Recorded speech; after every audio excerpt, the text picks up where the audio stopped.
I want to welcome to the OLS vidcast our special guest, writer for Fox Sports and the senior soccer writer for Foxsoccer.com, Jamie Trecker. Thanks for joining us, and joining Brett and I today. Jamie? How you doing? I guess since we don't have much time with you because you're going to be doing a lot of hopping around, talking to Sky Sports and other folks, we better get straight to it.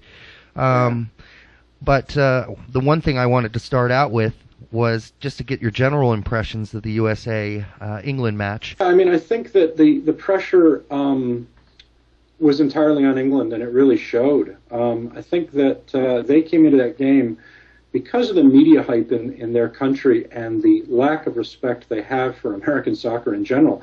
They made that a must-win game when, honestly, if you looked at it rationally, it was the first game of the World Cup and the first game of a three-game group phase stage of a tournament.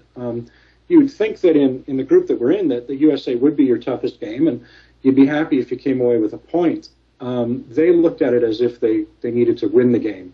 And I think that really showed. They looked very nervous, and I don't think they ever really recovered from, those kind of early jitters as the game went on. They got that early goal off a mistake, and then they never were able to bring the hammer down. And I think it really was nerves and a lack of confidence. And, this is something we've seen quite a bit in England. England's famous for kind of crapping out in big games. If you've spent any time watching that team, and, as a Scot, I do take certain pleasure in watching England fail.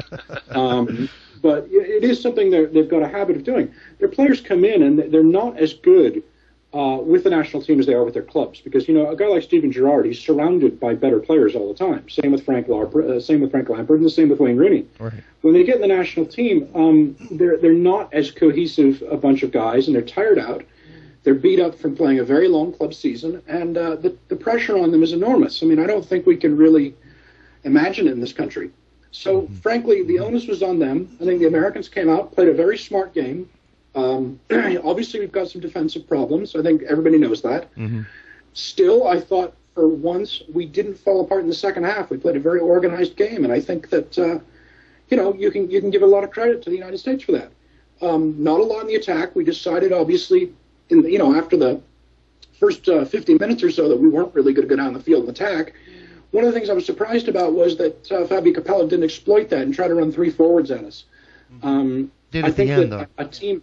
I'm sorry, go ahead. Oh, I was going to say he did at the end, but it was too late almost. It was too late. I'm surprised he didn't right in the second half. I think that if he had gone at our back line steadily and put the kind of pressure we saw from the 75th minute on Jay Merritt, on Steve Cherundolo, on Oguchi Onyewu, and Bocanegra, you might have seen more chances. I was a bit surprised, and I honestly did have the feeling after about an hour that England was not going to score another goal. I don't know why that is. It just is a sense sometimes you get when you're watching a game. I do think it was going to end up a 1-1 draw. Well, I was thinking maybe that could have also been because it looked like, even though they teetered on the edge, the United States was going to have the fortitude to hold out, and it seemed to me that Gooch and Demerit, and I'm wondering if this surprised you yesterday, did a really good job of containing Wayne Rooney most of the game, and after that thought, maybe Demerit's making a case for himself to some other clubs in the Premiership that maybe he belongs in the big leagues. I'd like to see him in the Premiership. I think he's a very nice person. And he's a good player. I think what the problem is with him is obviously he's coming back from the eye surgery. It was a very freakish infection that he had, and he had to have that surgery. Yeah. I think we did see a couple times where his eyes are still playing a little bit of tricks on him. I think when he picked up that yellow card, actually, it was because he had misjudged, where things were in relation to himself. Wow. I do think, speaking in general, that Onyewu had a great game. I did not expect him to be at full fitness. I was very impressed. I had real concerns about him after watching some of the games, and I think that he, did a bang-up job, really. Yeah, he made Luis Bueno eat his words because he felt the same way. I think we did too, Brett. I think we all felt that same way. I think you got a guy that hasn't played for a year and has major surgery. I think it's not that's a very rational thing to think. I think he just finally threw his and when you come back from a serious injury like that, and I've had, my own on my knees.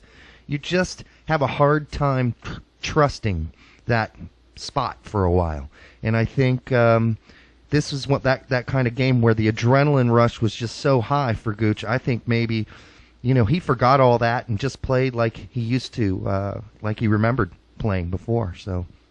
Well, a lot of people think that an injury is just a physical thing, but a lot of people don't understand that it's also a mental thing. I mean, if you have a serious injury like he had, coming back and jumping up like he used to, cause a lot of problems mentally. Yeah, I mean, I think that's very true. I actually had very serious surgery after the 2006 World Cup, and I can tell you personally, it took about 2 years to recover from it, both physically and mentally. And I can't necessarily imagine what a top-level athlete, in a compressed amount of time, it was a tremendous amount of pressure to perform, on what is arguably the world's biggest stage for your country. That's a pressure I don't think really any of us have a lot of experience with unless we've been there. Certainly not experience I've had. Right. I give him a lot of credit for being able to come through it. One of the peculiar things about that game, and maybe you have your own insight, I'm sure you do, about this, but, Capello yanked Milner, just 30 minutes into the game, and from my angle, what it looked like it was because, well, number one, Milner got a yellow early, and then he was getting pretty torched up on down that wing by Cherundolo and Donovan. And, Ruud Gullit even mentioned it was just a strange selection to begin with. Why not go with Joe Cole from the start? I don't understand it. Don't understand either, I thought it was a very peculiar lineup in the first place. But, I guess if you're Capello, if you're thinking that this is the toughest game and if you get away with a draw, you're fine, which is a smart guy, he might have been, right, then you want to see if Milner can give you a game. Obviously, he's been injured, he's coming off that, and as you correctly point out, he got blown away. I thought Trundle, by the way, had a great game as well. Yeah, I did too. Milner did not impress me in half an hour. And to give credit where credit's due, Capello is a very ruthless manager, recognized that, got him off the field. I'm not sure our coaches necessarily have the fortitude to do that. It's harsh on the player, but it was the right decision to make. And again, I think it was purely because, again, Milner obviously hadn't recovered from his fitness issues, and because he was getting beaten consistently. Yeah, you could have made an argument that you could have yanked Clark off the field if you're Bob Bradley after that, that big error, misreading the assignment right off the bat. Yeah, no, I think Clark, I've always preferred Torres to Clark. One of the things I will say that I was gratified to see was that we didn't give up a stupid card. Clark and Bradley have been, unfortunately, good at picking up bad cautions, bad ejections at bad times. And we didn't do that yesterday. We kept our composure.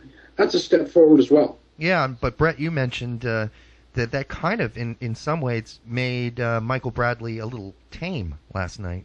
Yeah, I was saying that he wasn't as aggressive on the defensive aspect, and to tell you the truth, he really wasn't marking anybody throughout the entire match. He was sort of drifting around that center, taking away passing lanes and forcing them out wide, but usually he's more aggressive to the ball, and that is where he picks up his yellow cards, is because he's a very aggressive player. And I don't know, maybe they're looking at the ref that they had and thinking that, hey, this isn't going to be the best game for you to play balls to the wall.